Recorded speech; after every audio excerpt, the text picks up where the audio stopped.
Saat ini kita banyak mendengar berbagai problem tentang penurunan kualitas lingkungan di Indonesia. Salah satunya adalah semakin menyusutnya luas hutan primer kita.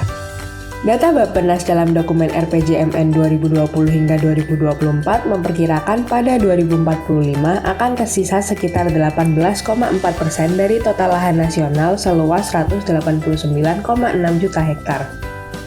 Jika kondisi ini tidak berubah, akan memicu meningkatnya luas wilayah kritis air dari 6% menjadi 9,6% pada 2045. Sehingga memicu terjadinya kelangkaan air baku khususnya di pulau-pulau yang memiliki tutupan hutan rendah seperti Pulau Jawa, Bali, dan Nusa Tenggara. Upaya untuk mengatasi persoalan lingkungan hidup perlu dilakukan oleh semua level pemerintahan termasuk provinsi dan kabupaten atau kota.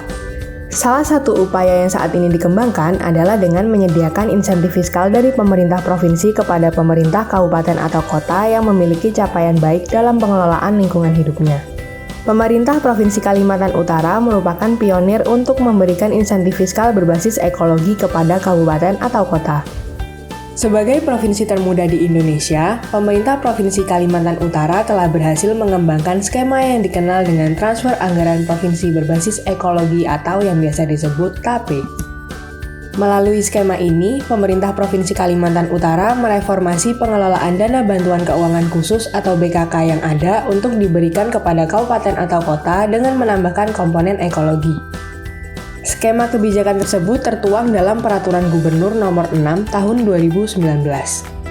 TAPE Provinsi Kalimantan Utara disusun berdasarkan asesmen terhadap 5 indikator yang terkait dalam pengelolaan lingkungan hidup, yakni pencegahan dan pengendalian kebakaran hutan dan lahan di area penggunaan lain, penyediaan ruang terbuka hijau atau RTH, pengelolaan persampahan, perlindungan sumber daya air, dan pencegahan pencemaran udara.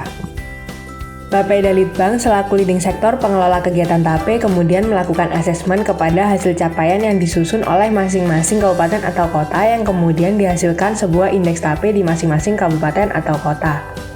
Indeks TAPE yang dicapai oleh masing-masing kabupaten atau kota menunjukkan kinerja mereka dalam pengelolaan lingkungan hidup. Indeks TAPE per kabupaten atau kota inilah yang kemudian digunakan sebagai dasar pembagi berapa insentif fiskal yang didapat oleh masing-masing kabupaten atau kota. Pada tahun 2020, pemerintah Kalimantan Utara telah mengalokasikan sebesar 5 miliar sebagai insentif fiskal berbasis ekologi atau TAPE kepada kabupaten atau kota. Hasilnya, indeks TAPE yang diperoleh di 5 daerah berkisar antara 1,77 untuk Kabupaten Tanah Tidung dan 2,86 untuk Kabupaten Nunukan. Dengan demikian, insentif yang diterima oleh pemerintah kabupaten atau kota adalah antara 760 juta hingga di atas 1,2 miliar. Skema TAPE yang diterapkan di Kaltara pada prinsipnya pertama, tidak menambah beban anggaran APBD provinsi, tetapi hanya melakukan perubahan atau reformulasi penggunaan bantuan keuangan provinsi ke kabupaten atau kota dengan menambahkan aspek ekologis.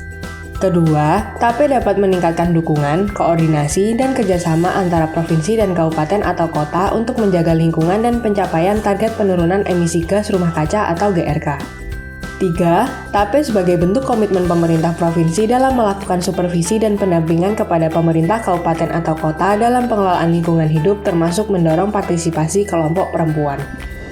Dengan tersedianya alokasi pendanaan yang mempertimbangkan aspek ekologi menunjukkan adanya komitmen pemerintah provinsi untuk bersama-sama dengan kabupaten atau kota mewujudkan kelestarian alam dan keberlangsungan hidup manusia di dalamnya, sebagaimana yang dilakukan oleh pemerintah Provinsi Kalimantan Utara.